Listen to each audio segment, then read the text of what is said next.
Thank you very much. Thank you. Nice crowd. What a good-looking group of people. Well, we have some very, very good news today, and a lot of good things are happening for our country. Please sit down. My fellow Americans, this is Liberation Day, waiting for a long time. April 2nd, 2025 will forever be remembered as the day American industry was reborn, the day America's destiny was reclaimed, and the day that we began to make America wealthy again. We're going to make it wealthy, good and wealthy. For decades, our country has been looted, pillaged, raped, and plundered by nations near and far, both friend and foe alike. American steel workers, auto workers, farmers, and skilled craftsmen, we have a lot of them here with us today. They really suffered gravely. They watched in anguish as foreign leaders have stolen our jobs, foreign cheaters have ransacked our factories, and foreign scavengers have torn apart our once beautiful American dream. We had an American dream that you don't hear so much about. You did 4 years ago, and you are now, but you don't too often, and for many years and decades even, you didn't hear too much about. Our country and its taxpayers have been ripped off for more than 50 years, but it is not going to happen anymore. It's not going to happen. In a few moments, I will sign a historic executive order instituting reciprocal tariffs on countries throughout the world. Reciprocal, that means they do it to us and we do it to them. Very simple. Can't get any simpler than that. This is one of the most important days, in my opinion, in American history. It's our declaration of economic independence. For years, hardworking American citizens were forced to sit on the sidelines as other nations got rich and powerful, much of it at our expense. But now it's our turn to prosper, and in so doing, use trillions and trillions of dollars to reduce our taxes and pay down our national debt, and it'll all happen very quickly. With today's action, we are finally going to be able to make America great again, greater than ever before.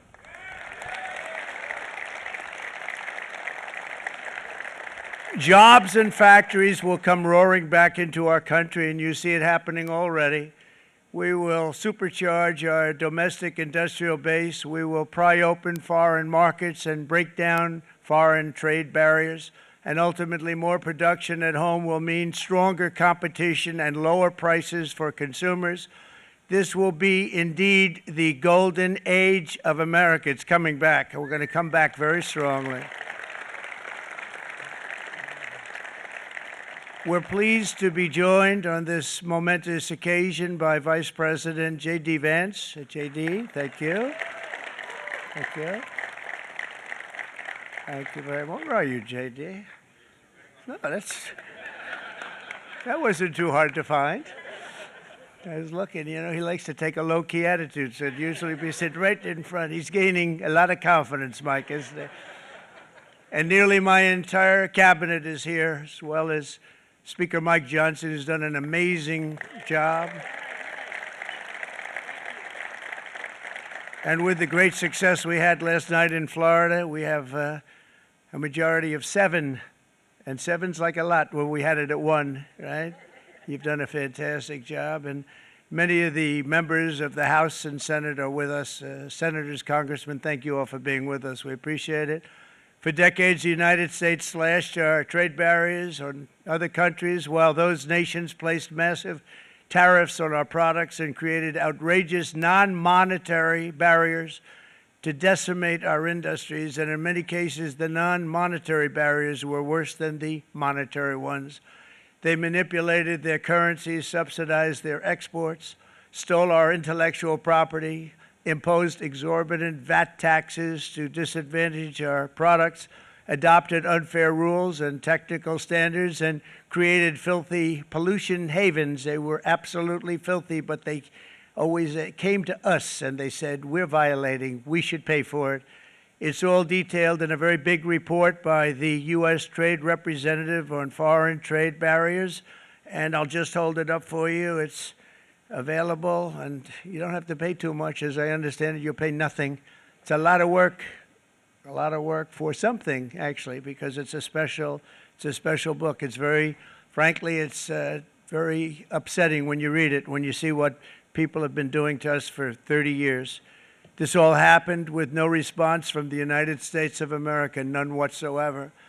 But those days are over. Let me offer just a few examples of the vicious attacks our workers have faced for so many years. The United States charges other countries only a 2.4 tariff on motorcycles. Meanwhile, Thailand and others are charging much higher prices, like 60%. India charges 70%. Vietnam charges 75%, and others are even higher than that. Likewise, until today, the United States has for decades charged a 2.5 tariff. Think of that, 2.5% on foreign-made automobiles. The European Union charges us more than 10% tariffs, and they have 20% VATs, much, much higher. India charges 70%, and perhaps worst of all are the non-monetary restrictions imposed by South Korea, Japan, and very many other nations. As a result of these colossal trade barriers, 81% of the cars in South Korea are made in South Korea. 94% of the cars in Japan are made in Japan. Toyota sells 1 million foreign-made automobiles into the United States, and General Motors sells almost none. Ford sells very little. None of our companies are allowed to go into other countries. And I say that, friend and foe, and in many cases, the friend is worse than the foe in terms of trade. But such horrendous imbalances have devastated our industrial base and put our national security at risk. I don't blame these other countries at all for this calamity. I blame former presidents and past leaders who weren't doing their job. They let it happen, and they let it happen to an extent that nobody can even believe. That's why, effective at midnight, we will impose a 25% tariff on all foreign-made automobiles.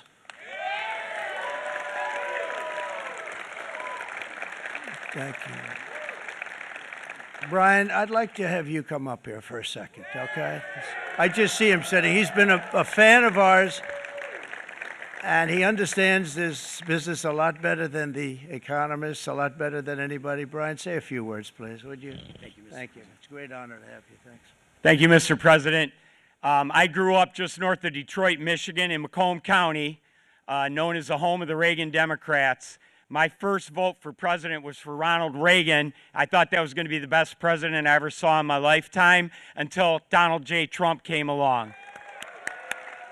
I have watched my entire life, I have watched plant after plant after plant in Detroit and in the metro Detroit area close. There are now plants sitting idle. There are now plants that are underutilized, and Donald Trump's policies are going to bring product back into those underutilized plants. There's going to be new investment. There's going to be new plants built.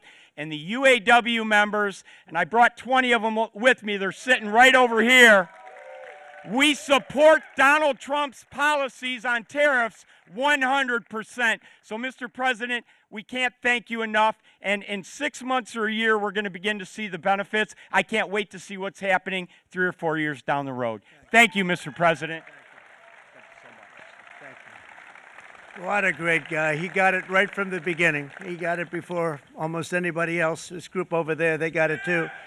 And you know, we won the state of Michigan. We won almost all of them, but we won Michigan by a lot, and I want to just thank you all. The auto workers were fantastic. The Teamsters were fantastic. Everyone was pretty good, I will tell you. Thank you very much. I appreciate it.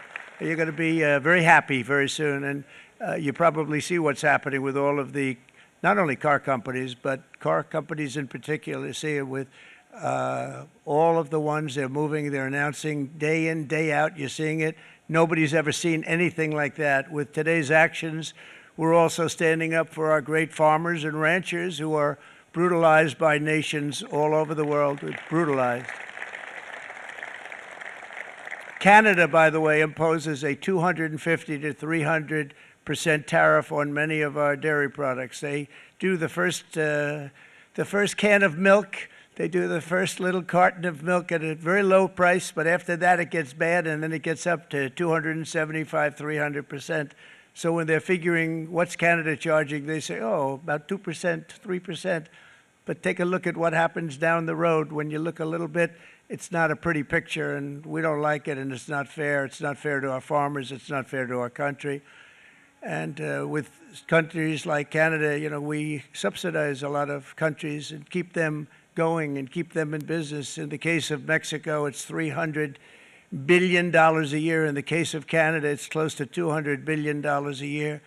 And I say, why are we doing this? Why are we doing this? I mean, at what point do we say you got to work for yourselves, and you got to? This is why we have the big deficits. This is why we have that amount of debt that's been placed on our heads over the last number of years, and we're really not taking it anymore.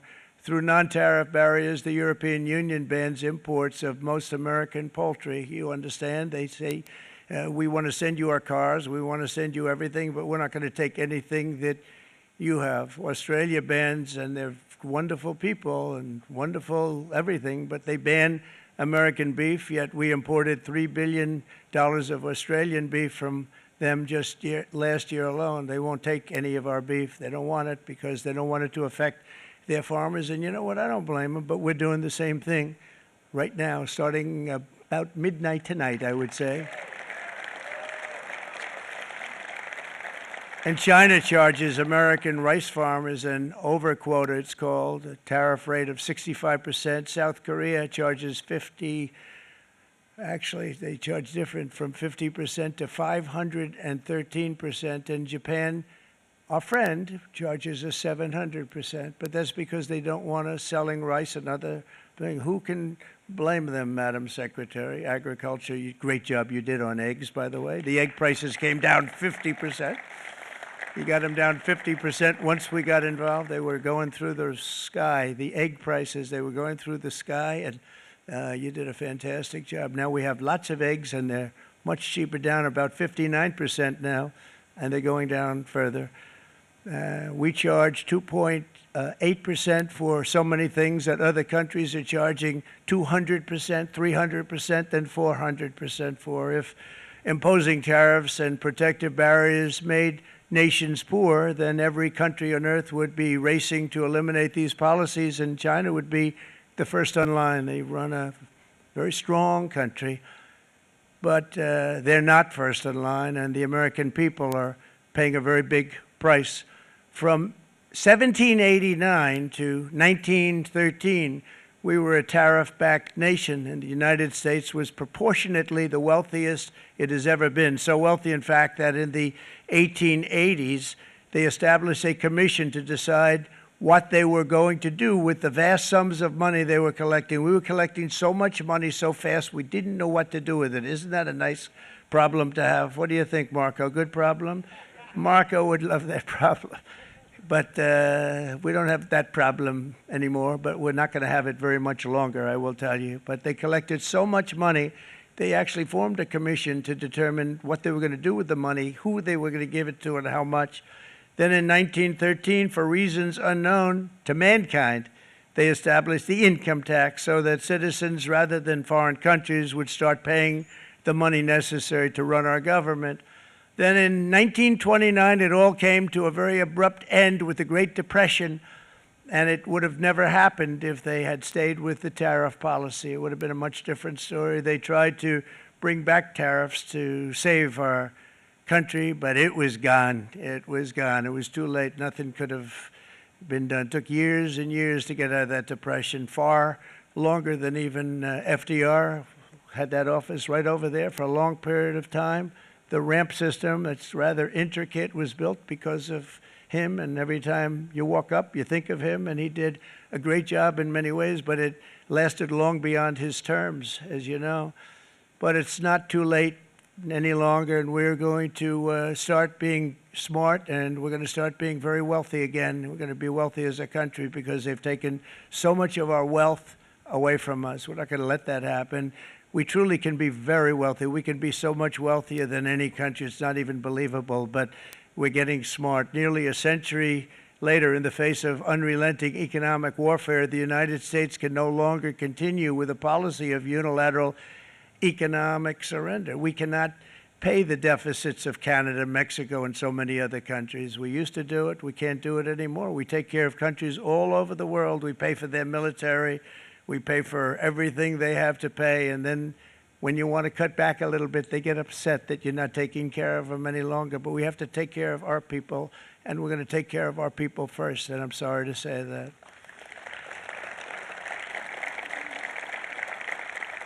And today we're standing up for the American worker, and we are finally putting America first.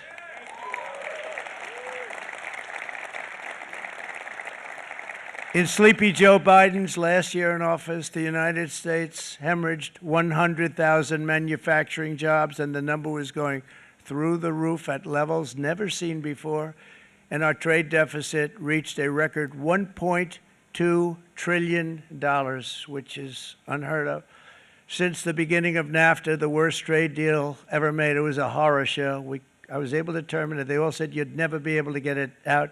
We had to get approval from Congress to get it terminated.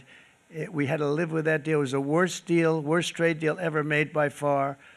But since the very beginning of NAFTA, our country lost 90,000 factories. Think of what that is, 90,000. Think about putting a map up and putting tax on it. You wouldn't have enough room.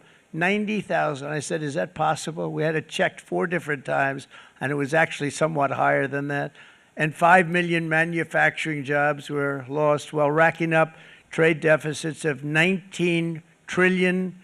That was the worst trade deal ever made.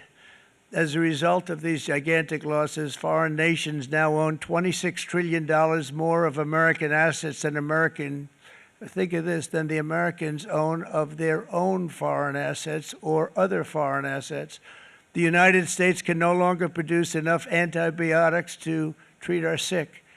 We have a tremendous problem. We have to go to foreign countries to treat our sick. If anything ever happened from a war standpoint, we wouldn't be able to do it. We import virtually all of our computers, phones, televisions, and electronics. We used to dominate the field, and now we import it all from different countries. A single shipyard in China now produces more ships every year than all of the American shipyards combined. Think of that. And it was a business that we used to dominate. We used to dominate it totally. In short, chronic trade deficits are no longer merely an economic problem. They're a national emergency that threatens our security and our very way of life. It's a very great threat to our country. And for these reasons, starting tomorrow, the United States will implement reciprocal tariffs on other nations. It's been a long time since we even thought of that. We used to think about it a lot. We didn't think about it for many decades, and you see what's happened. For nations that treat us badly, we will calculate the combined rate of all their tariffs, non-monetary barriers, and other forms of cheating. And because we are being very kind, we're kind people, very kind. You're not so kind when you got ripped off with your salaries. My auto worker friends and my Teamster friends and all of the unions that typically voted Democrat, they're not voting Democrat anymore because worker, whether union or non-worker, they're for the Republicans now. That's what happened. But we will charge them approximately half of what they are and have been charging us. So the tariffs will be not a full reciprocal. I could have done that, yes, but it would have been tough for a lot of countries. We didn't want to do that. I'd like to see the chart if you have it. Could you bring it up, Howard? This is our great Secretary of Commerce, Howard Lutnick. Thanks, Howard. So if you look at that, China, first row, China, 67%. That's tariffs charged to the USA, including currency manipulation and trade barriers. So 67%, I think you can, for the most part, see it. Those with good eyes, with bad eyes. We didn't want to bring, it's very windy out here. We didn't want to bring out the big charts because it had no chance of standing. Fortunately, we came armed with a little smaller chart. So it's 67%, so we're going to be charging a discounted reciprocal tariff of 34%. I think, in other words, they charge us, we charge them less. So how can anybody be upset? They will be, because we never charge anybody anything, but now we're going to charge. European Union, they're very tough, very, very tough traders.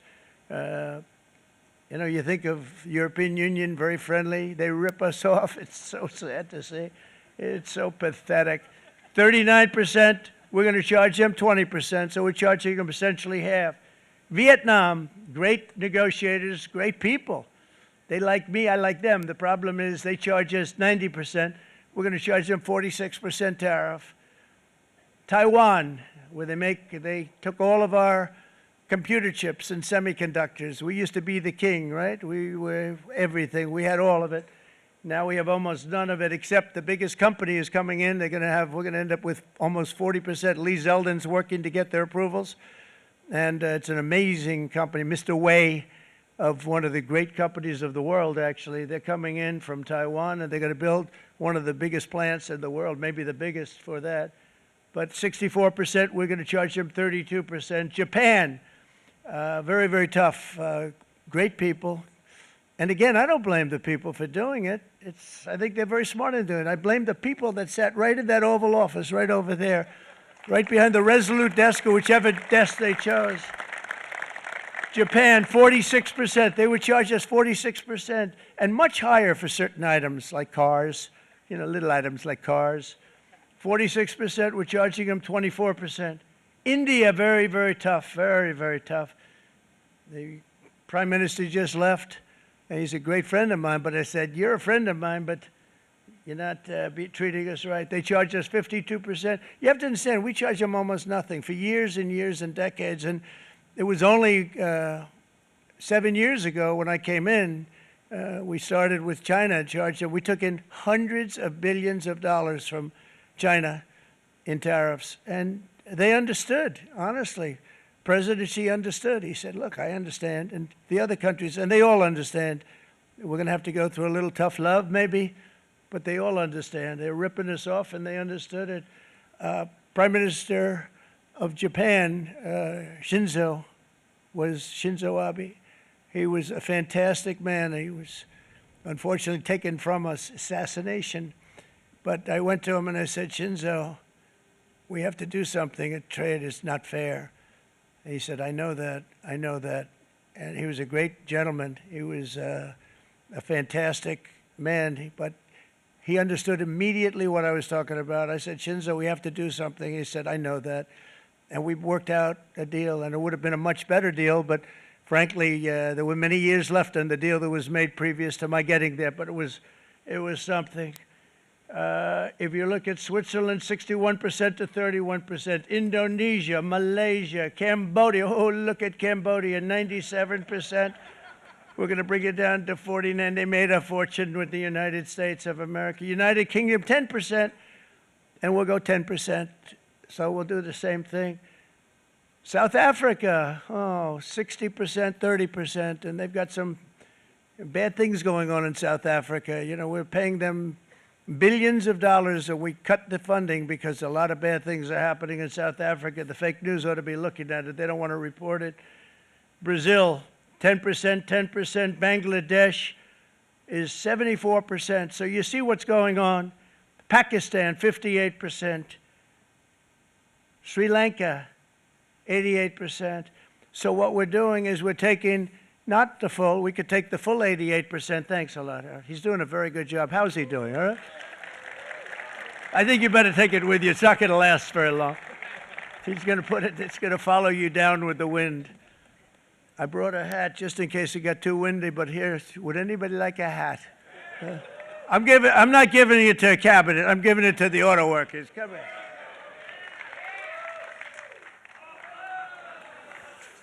Thank you, fellas. Get it. That's it. That's it. They deserve it more than our cabinet. Our cabinet has plenty of hats. But you see the numbers. The numbers are so disproportionate. They're so unfair. At the same time, we will establish a minimum baseline tariff of 10%. You notice that on the chart.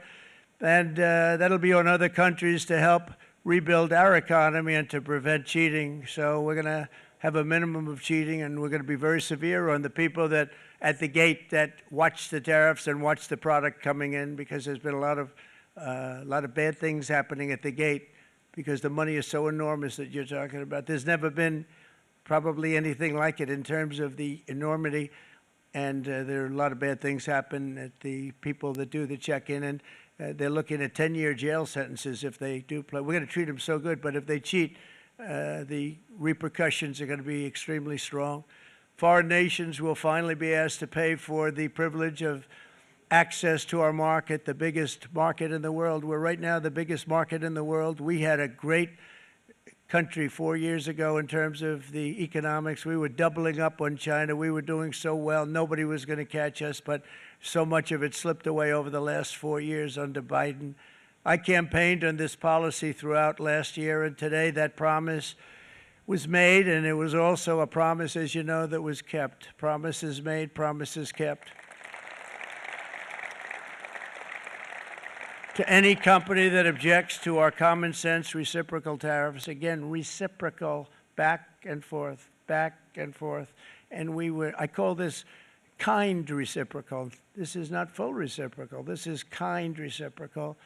But what we do is we cut it in half. We charge them. My answer is very simple if they complain. If you want your tariff rate to be zero, then you build your product right here in America, because there is no tariff if you build your plant, your product in America. And we've seen companies coming in like we've never seen before.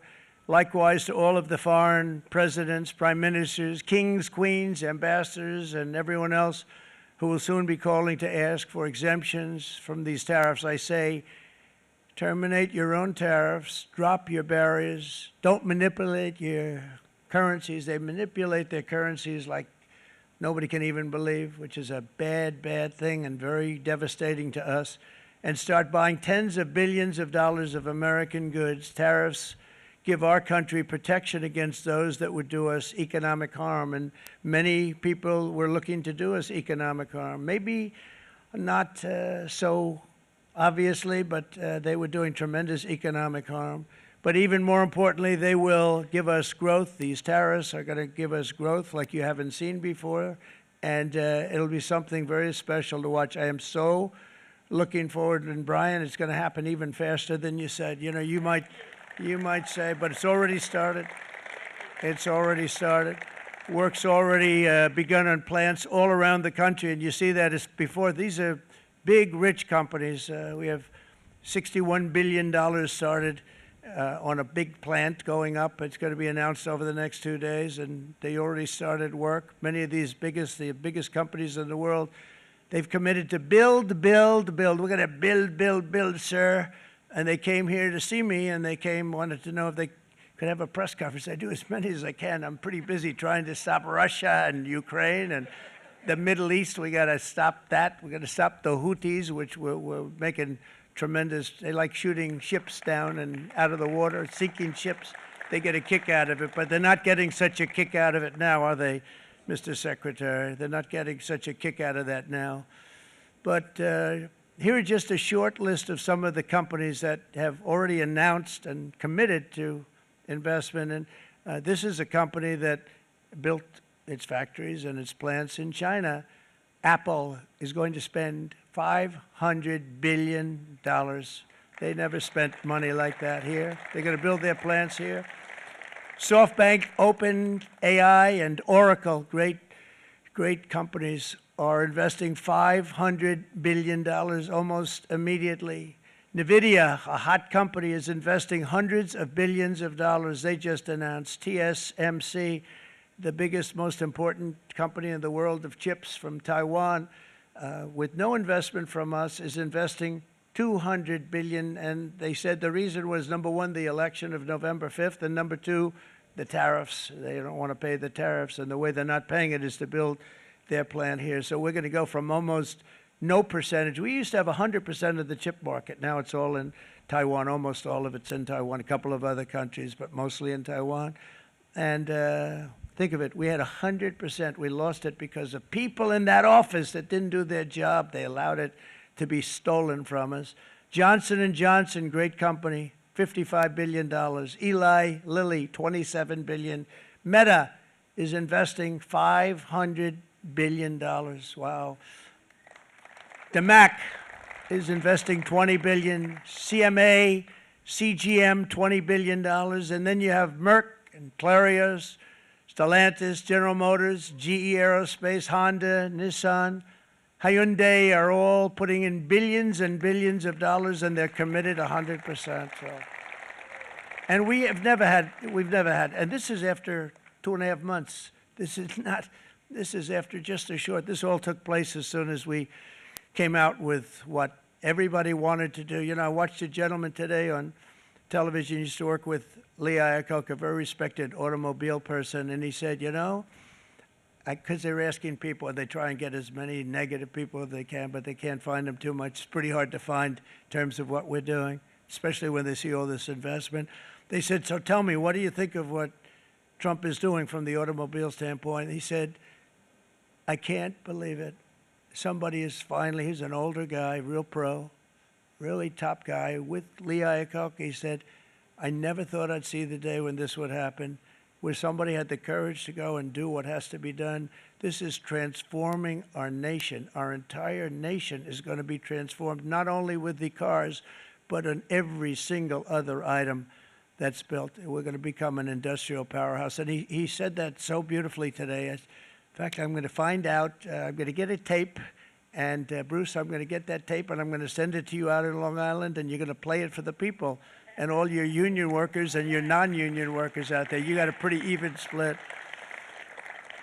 But we have, so far, it looks like we're going to have about $6 trillion of investments, and you wouldn't do that in years in this country over the last number of years. $6 trillion, and that's going to be much higher by the end of the year. And think of what $6 trillion is. You wouldn't have even a small percentage of that under this other system. We're going to be an entirely different country, and it's going to be fantastic for the workers. It's going to be fantastic for everyone. There will never have been a transformation of a country like the transformation that's already happening in the United States of America. It's an incredible thing to watch, and it's incredible to meet with the top people, people that you read about, very wealthy people, or people that are great managers and executives and presidents of big public companies, and to watch the enthusiasm they have now that they didn't have. They gave up on our country. They went to foreign countries and they built. Companies are pouring into our country at levels never seen before, with jobs and money to follow, and it's really beautiful. In the coming days, there will be complaints from the globalists and the outsourcers and special interests and the fake news. Always, the fake news will always complain. But never forget, every prediction our opponents made about trade for the last 30 years has been proven totally wrong. They were wrong about NAFTA. They were wrong about China. They were wrong about the Trans-Pacific Partnership, which would have been a disaster if I didn't terminate it. If I didn't terminate that, United Auto Workers, you would have had no jobs in this country. You would have had no jobs. It was all going to other countries. In my first term, they said tariffs would crash the economy. Instead, we built the greatest economy in the history of the world. And again, I have great respect for President Xi of China, great respect for China, but they were taking tremendous advantage of us, and I commend them for that. I say, hey, if you can get away with it, that's okay. But, you know, they understand exactly what's happening, and they probably, most of them are saying it's about time they did something, but and they're going to fight, and they're going to fight fair. Everyone's going to fight. You know, it's like, I say to the leaders, look, you got to take care of your country, but we have to start taking care of our country now. We can't do what we've been doing for the last 50 years. From the day of my election, the stock market went up in my first term 88%, with NASDAQ going up 155%, more than any president has ever had in any term in office, by far.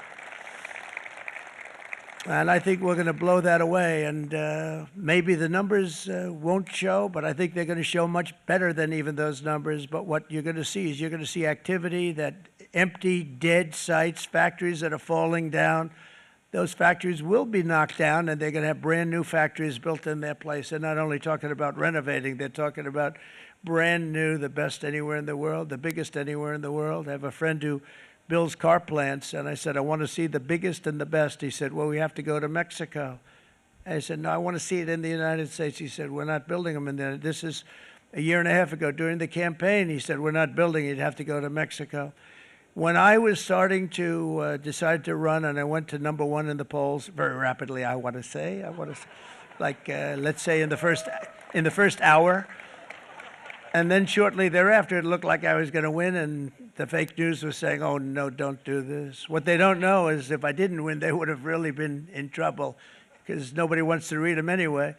But I tell you what, when it looked like I was going to win, I announced that I was going to be doing exactly what we're talking about today. Great consistency, actually, because I've been talking about it for 40 years, but because I saw what was happening 40 years ago. If you look at my old speeches when I was young, very handsome, my old speeches, and that people would say, I'd be on a television show, I'd be talking about how we were being ripped off by these countries. I mean, nothing changes very much. The only thing that changed were the countries, but nothing really changes. But it's why it's such an honor. It's such an honor to be finally able to do this.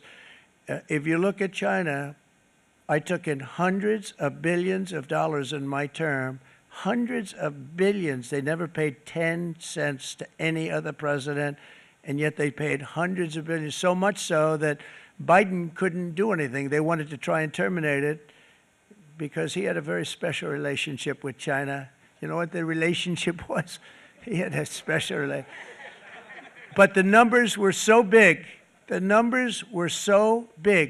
that they couldn't do it.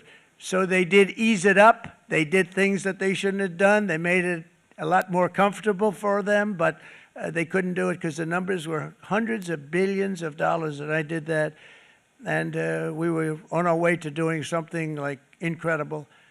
And then we had a very bad election happen, a very bad election. A lot of bad things happened. So when I said we got to do it again, I said we have to make it too big to rig. And we made it too big to rig, and we won in records, and it was a monumental win.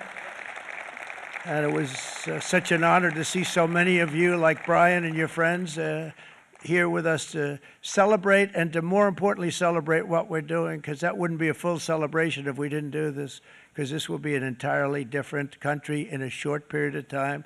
It'll be something the whole world will be talking about it. The critics made the very tired predictions earlier this year, but in February, core inflation dropped to the lowest rate in 4 years, and the price of eggs, as you know, just in a month and a half, we were there for 4 weeks, and the first week I got blamed for eggs. I said, I just got here. They said eggs have gone up at like 250%, and you can't get eggs, and they were going crazy. And I said, I just got here. And then we got to work on eggs, and we got to work on everything. And our great Secretary of Agriculture, you did a fantastic job, Brooke Rollins. She did a fantastic job. And as I said before, the price of eggs dropped now 59%, and they're going down more, and the availability is fantastic. They were saying that for Easter, please don't use eggs. Could you use plastic eggs? I said, we don't want to do that. We want to, and you really came through. It's an amazing job. Thank you very much, Brooke. You did great. But likewise, an old-fashioned term that we use, groceries. I used it in the campaign. It's such an old-fashioned term, but a beautiful term, groceries. It sort of says a bag with different things in it. Groceries went through the roof, and I campaigned on that. I talked about the word groceries for a lot, and energy costs now are down. Groceries are down. Gasoline is way under $3, and people are beginning to be able to buy things and live again. We brought prices way down. We created 10,000 already in a few weeks, new manufacturing jobs, and it was that took place in 1 month, numbers that they haven't seen in a long time. We had virtually no inflation under my term. We had virtually no inflation for 4 years, but after transitioning over to Sleepy Joe, it went from almost non-existent to the highest in the history of our country. They had the highest inflation in the history of our country, brought up by energy and bad spending and bad policy, and a lot of bad things happened. How about allowing millions and millions and millions of people to pour into our country with open borders, where it's so sad to see even now And I see our great secretary you have done. Stand up, please, Christy. Stand up. Christy Nome. And Tom Holman. These people are doing a great job, but gotten them out in records. We have problems with judges that don't want them to go out. They want Tren de Aragua, and they want MS-13, the most vicious gangs ever. Nobody's ever seen anything like it. Absolute killer gangs. They kill people. They don't even think about it. And we put them out, and we have judges now, radical left judges that they don't want them to go out. They want them to even be brought back. Let's bring them back. You've done a fantastic job, and please thank everybody. Homeland Security, thank everybody. Appreciate it. And we now have a border that's the best border that we've ever had, even better than it was my first term. My first term we did good, but this one we really specialized in. We've done really well. And we had records then. We had the best, safest border. 4 years ago, we had the best border there ever was. And now we have, you've actually matched it and done even better. And we're going to get it down the right way. And we want people, by the way, to come into our country, but we want them to come in through a legal process. We want them to come in legally. We need more people. We need people to run these plants and to help the auto workers and the Teamsters and the non-union people and everybody else. But we need people and the farmers. And we're going to let people come in, but they want to come in. We want them to come in legally. They have to have the capability of loving our country, not people that hate our country. We don't want them in our country. And now we're going to pass the largest tax cuts in American history, and that's where we're relying on Mike and John Thune. And we will not cut Social Security, Medicare, or Medicaid benefits, and the Democrats will, because if they got in, the entire economy would collapse. This country was heading for a collapse under the people that you saw. They were horrible. I think one of the reasons people like the job, I have my highest approval ratings because I think they're comparing me to the worst administration in the history of our country, so I appreciate that at least. But Speaker of the House Mike Johnson and Senate Majority Leader, appreciate it, Mike. John Thune have been fantastic, by the way. But they've been working tirelessly on taking the next step to pass the plan for our one big, beautiful bill. I'd like to name it that if you can. One big, beautiful. I made that statement about 6 months ago, and everybody calls it one big, beautiful bill.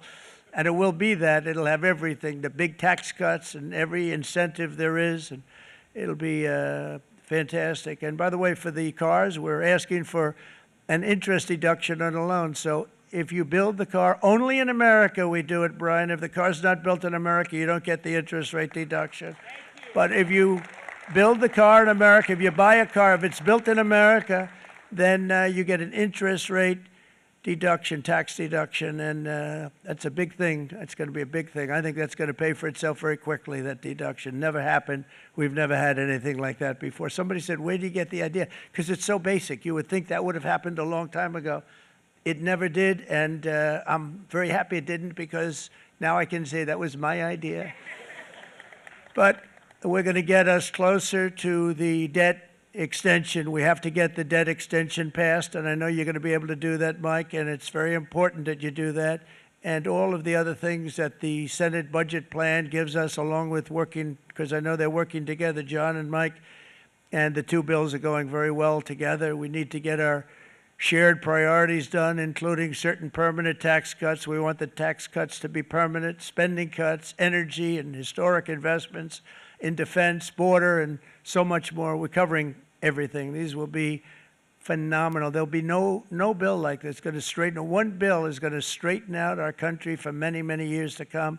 And we said, let's just do it and let's get it done. And some guys will love it and some guys will like it a little bit less because they're not getting what they were exactly looking for, but they're getting a lot. They'll never, if we get this done, it'll be the most incredible bill ever passed in the history of our Congress and Senate and congressmen, the senators and the congressmen, many of whom are here today, will be very proud of themselves. I really believe that.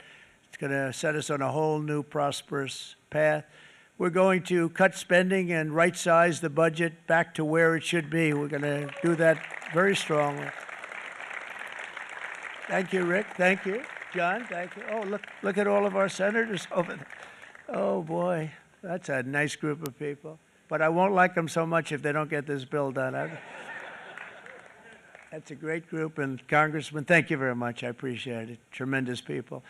The Senate plan is my complete and total support, and the House plan likewise is very similar. They're moving along pretty much at the same clip, and as soon as you're ready, you'll show it to me, and I'm sure it'll have my support, Mike. Every Republican congressman and senator must unify. We have to unify. We can't be separated. We have to get it done. We have to get absolutely everything we can, and we have to take care of the American people. That's the only thing that matters. We have to take care of the American people first. We need to pass this bill immediately, get it done, including debt extension.